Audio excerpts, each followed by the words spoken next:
Hi friends, welcome back to our channel Tulasi vibes. మనం weekend వచ్చిందంటే ఏదో ఒకటి ఇంట్లో తినటానికి కానీ పిల్లలకి స్నాక్స్ అలా అన్నీ చేసుకుంటాం కదండి. డైలీ ఏంటంటే పిల్లలు స్కూల్ అని హస్బెండ్ ఆఫీస్ అన్నీ బిజీగా ఉంటాం కదా. వీకెండ్ వచ్చేసరికి కొంచెం ఇంట్లోనే స్పెండ్ చేస్తారు కాబట్టి ఎక్కువ ఇంట్లో తినటానికి అలా కొంచెం వెరైటీ డిషెస్ అలా చేస్తాం కదా. అలానే నేను ఈరోజు మిరియాల జంతికలు అండి, బాగుంటాయి. తర్వాత కొంచెం కారా చట్నీ అనమాట.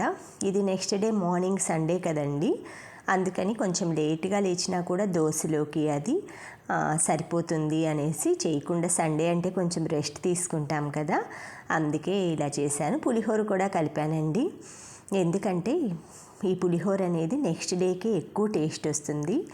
మామూలుగా మనం సాటర్డే కలిపేసామనుకోండి, సాటర్డే లంచ్లోకి, ఈవినింగ్, సండే మార్నింగ్ అలా మొత్తం మనకి ఈ పులిహోరలు అలా మనకి తీర్థయాత్రలు కానీ ఏవైనా ఫంక్షన్స్ ఇంట్లో ఏదున్నా కూడా పులిహోర కంపల్సరీ కదండి.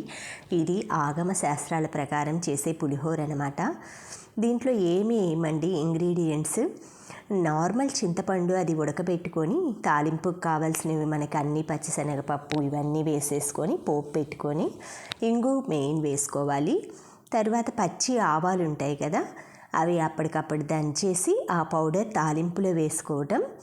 చింతపండు ఉడకబెట్టేప్పుడు కొంచెం మెంతులు ఒక 1/2 టీ స్పూన్ వేస్తే ఇవేనండి ఇందులో స్పెషల్గా యాడ్ చేసే ఇంగ్రీడియంట్స్. వీటి వలన ఈ పులిహోర అయితే అసలు కలుపుతుంటేనే అండి ఎంత స్మెల్ వస్తుందో. పచ్చి కరివేపాకు, పచ్చిమిర్చి మేము ఎక్కువ తింటారనమాట. పచ్చిమిర్చి మా ఇంట్లో ఎండుమిర్చి, పచ్చిమిర్చి అలా కరివేపాకు ఇవన్నీ వేస్తే అసలు ఆ పులిహోరకి అదొక మంచి సువాసన భరితంగా ఉంటుందండి కలుపుతుంటేనే. ఇలా నా దగ్గర ఇత్తడి ప్లేట్ ఉంది కదా, ప్రసాదానికి కూడా తీసి పక్కన పెట్టేసుకోవచ్చు అనేసి ఈ విధంగా అయితే మొత్తం కలుపుతున్నాను. ఫస్ట్ చింతపండు గుజ్జు అది ఉడకపెట్టేసేసుకొని మనం తాలింపు వేసిన తర్వాత చింతపండు గుజ్జుని వేడి అన్నం డిష్లో తీసుకొని ఆయిల్ కలుపుకోవాలి. దీనికి వేరుశనగ నూనె, నువ్వుల నూనె అయితేనే బాగుంటుందండి. అది కలిపేసుకున్న తర్వాత తాలింపు గింజలు ఇవన్నీ పోపుకు వేసే సామాన్లన్నీ వేసుకొని మన ఇష్టం జీడిపప్పు, వేరుశనగపప్పు ఇవన్నీ వేసుకోవచ్చు అన్నమాట. తర్వాత ఈ ఆవాల పొడి యాడ్ చేసుకోవటమేను. తర్వాత ఇది సింపుల్ బ్రేక్ఫాస్ట్ అండి. మనకి బ్రేక్ఫాస్ట్ చేస్తే టైం లేనప్పుడు ఈవినింగ్ టైం స్నాక్స్గా లేదా ఏదైనా వెరైటీగా తినాలన్నా హై ప్రోటీన్, పొటాషియం, మనకి బనానాలో పొటాషియం ఇవి ఉంటాయి కదా, బ్రెడ్లో ఫైబర్ ఉంటుంది, పాలు వాడతాం ఇందులో కాల్షియం ఉంటుంది, గీలో గుడ్ ఫ్యాట్ ఉంటుంది. ఈ విధంగా బనానా బ్రెడ్ కట్లెట్ టైప్ అండి, చాలా బాగుంటుంది. దీంట్లో మనం టేస్ట్కి ఇంకా టేస్ట్ యాడ్ చేయాలంటే కొంచెం హనీ వేసుకోండి. వీటిపైన బనానా పైన హనీ వేసేసుకోవటమే. ఈ విధంగా పెట్టేసేసుకొని బాగా స్మాష్ చేసుకోవాలండి ఫోర్క్ తోటి. బనానాని ఇలా గుజ్జుగా అయ్యేటట్లు చేసుకొని మనం మొత్తం కవర్ చేసుకోవాలి బ్రెడ్ అంతా. ఇది మనం జిమ్కి వెళ్ళే వాళ్ళు కానీ, ఎక్సర్సైజ్ చేసి అలసటగా ఉన్న వాళ్ళు కానీ, పిల్లలకి చాలా ఇష్టపడతారండి. మనం కాల్చిన తర్వాత పైన కూడా కొంచెం హనీ కానీ లేదంటే డేట్స్ ఇది ఉంటుంది కదా, డేట్స్ సూప్ అలాంటిది కానీ, అలా డ్రై ఫ్రూట్స్ హనీ ఉంటుంది కదా, అవి కానీ ఏవైనా కూడా దీని మీద వేసిస్తే ఇంకా దీని టేస్ట్ అనేది రెట్టింపు అవుతుంది.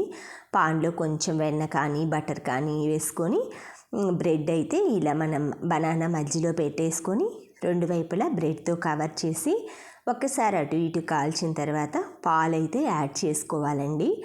ఈ పాలు వాడటం వలన అయితే బ్రెడ్ మనకి స్మూత్ స్ట్రక్చర్ ఉంటుంది, లోపల పైన క్రిస్పీగా ఉంటుందన్నమాట. ఇవి అయితే మనకి బాలింతలకు కానీ, అంటే ఫీవర్ అలా వచ్చిన వాళ్ళు బాగా ఎనర్జీగా ఉండాలంటే, తొందరగా కోలుకొని వాళ్ళు హెల్తీగా ఉండాలంటే ఉత్త బ్రెడ్ తినలేరు కదండి. జ్వరం వచ్చిందంటే మనకి బ్రెడ్, ఇడ్లీ తినమంటారు కదా. ఇలా కొంచెం టేస్ట్గా వెరైటీగా ఇందులో అన్నీ మంచి ఇంగ్రీడియంట్స్ అండి. బనానా, పాలు, బ్రెడ్, ఇవన్నీ తేనె, మనకి నెయ్యి, ఇవి ఈ విధంగా చేసి మనం పిల్లలకు కానీ ఇంట్లో హెల్త్ బాగాలేని వాళ్ళకి కానీ ఇలాగా ఎనర్జెటిక్గా చేసి హెల్దీ బ్రేక్ఫాస్ట్ అండి. 5 మినిట్స్ కూడా పట్టదనమాట. ఇలా చేసుకొని చక్కగా హనీ కానీ ఏవైనా సాస్ వేసేసుకొని తినేసేయచ్చు. మనకి హనీ, డేట్స్ సాస్లు ఉంటాయి కదా అవి. Thank you friends. Thank you for watching. Thank you for valuable time. Please subscribe my channel Tulasi vibes. Have a nice day.